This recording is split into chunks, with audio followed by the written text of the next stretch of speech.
திமுக கூட்டணி வலுவாக உள்ளது, அதிமுக தான் கோமா நிலைக்கு சென்றுவிட்டது என்று அறநிலையத்துறை அமைச்சர் சேகர் பாபு விமர்சித்துள்ளார். சென்னை மயிலாப்பூரில் செய்தியாளர்களை சந்தித்த அவர், முத்துராமலிங்க தேவருக்கு திமுக அரசு தொடர்ந்து புகழ் சேர்த்து வருவதாக குறிப்பிட்டார். தொடர்ந்து திமுகவை வசைபாடிய அண்ணாமலையே திமுக வலுவாக இருக்கிறது என்று ஒப்புக்கொண்டார். அதிமுக தான் கோமா நிலையில் உள்ளது என்று சேகர் பாபு கூறியுள்ளார். எந்த அரசியல் கட்சியாவது நாங்கள் இந்த தேர்தலில் தோல்வியடையோம் என்று சொல்லுவார்களா? சொல்லுங்கள்.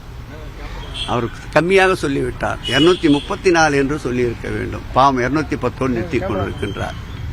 இந்த ஆட்சியை பொறுத்தளவில் இது மக்கள் விரும்புகின்ற ஆட்சி. தொடர்ந்து இந்த ஆட்சியின் மீது வசைப்பாடி கொண்டிருந்த அண்ணாமலை கூட நேற்றைக்கு இந்த ஆட்சி மக்கள் தளத்திலே வலுவாக நின்று கொண்டிருக்கின்றது.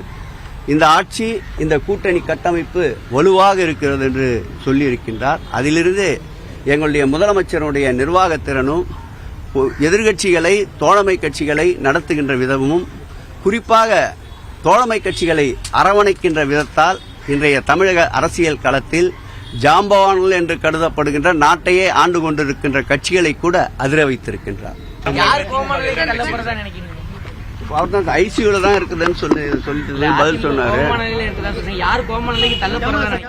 அதிமுகவே இன்றைக்கு கோமா நிலைக்கு தள்ளப்பட்டிருக்கின்றது.